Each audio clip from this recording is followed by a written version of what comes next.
stuck in Acre. Richard's crusade ground to a halt. As the weeks passed, his fellow holy warriors occupied themselves in Acre's famous brothels.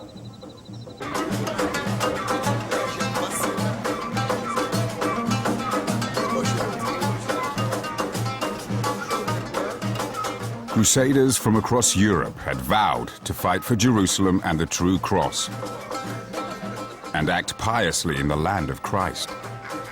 But every day Saladin spun out the negotiations, the Crusaders behaved less and less like holy warriors.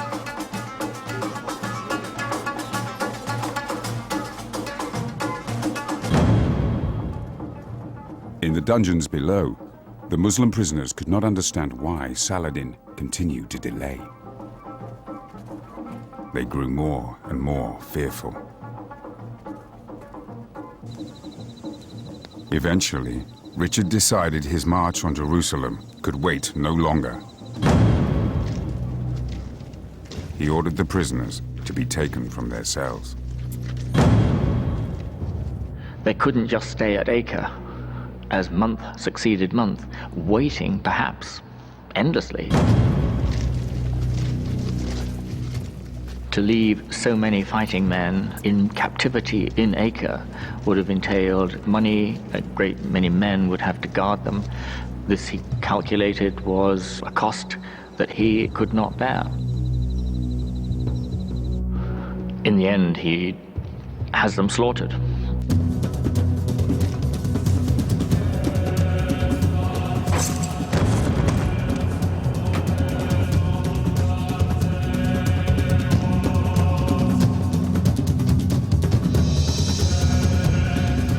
Zealous Christian knights believed slaughtering the Muslims was God's will.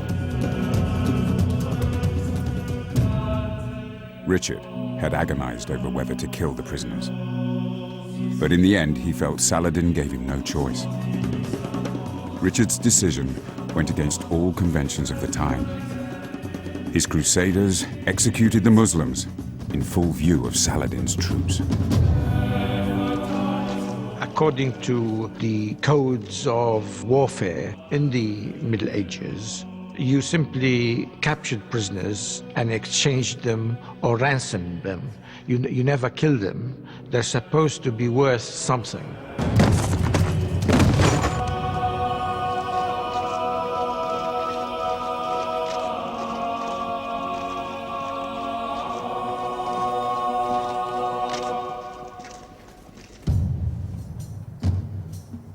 With the prisoners out of his way, Richard was free to continue his crusade to Jerusalem.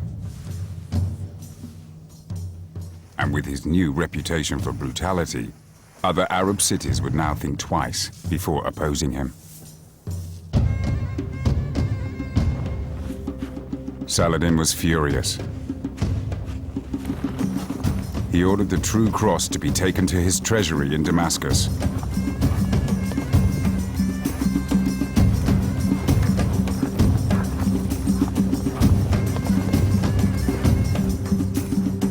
The relic was lost to Christendom forever. Now, with neither man trusting the other, both Richard and Saladin prepared to intensify the holy war for Jerusalem.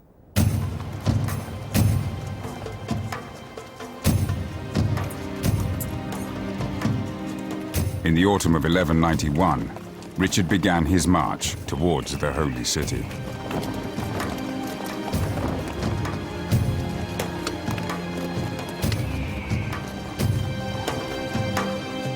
The first stage on the road to Jerusalem would take him to the port of Jaffa, 60 miles to the south.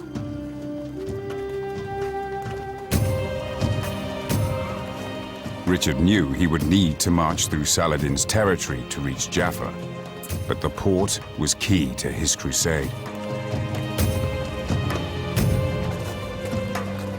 Saladin knew, as they knew, that if they once held Jaffa, they would have a bridgehead, the most convenient bridgehead for the march inland to Jerusalem. Saladin was determined, if at all possible, to stop them taking Jaffa. Saladin's army shadowed Richard's march. His cavalry harassed the Crusader lines. Stragglers, exhausted by thirst and heat, were isolated from the main body of the Christian army and shown no mercy.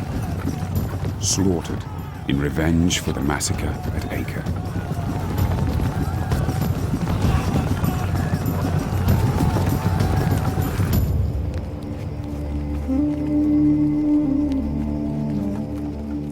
By night, the full force of the treacherous situation the Crusaders found themselves in hit home.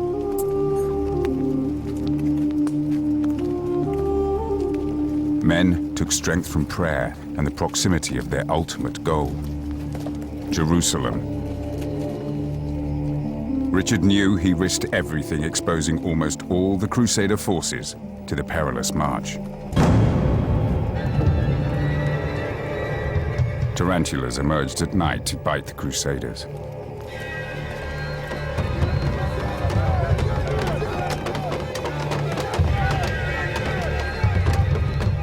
Terrified men beat shields to drive the vermin away.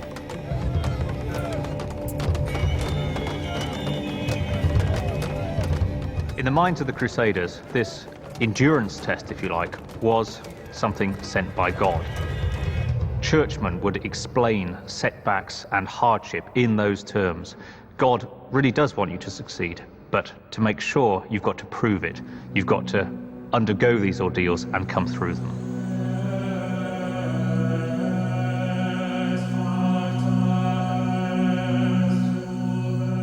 Richard expected the greatest test was yet to come. An all-out attack by Saladin.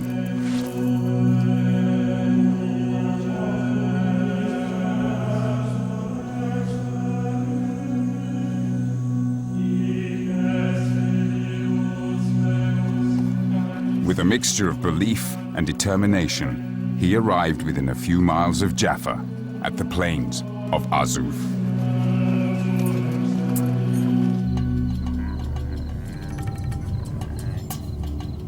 At Arsuf, Saladin intended to stop Richard with an all-out attack.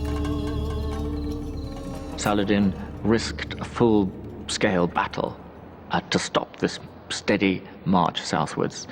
The Crusaders were determined to get to Jaffa. There was a head-on conflict between the two great armies.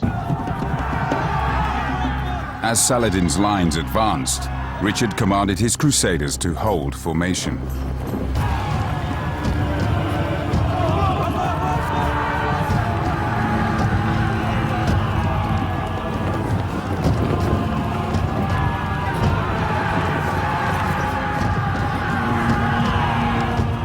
Then, against Richard's direct order, two knights seeking glory broke ranks.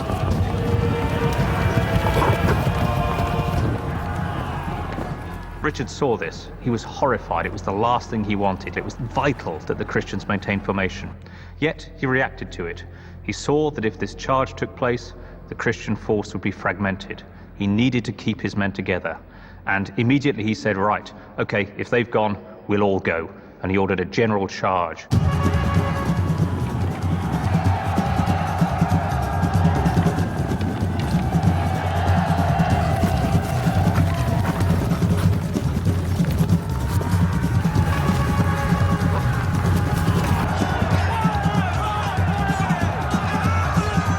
Within minutes, Richard turned the tide of the battle.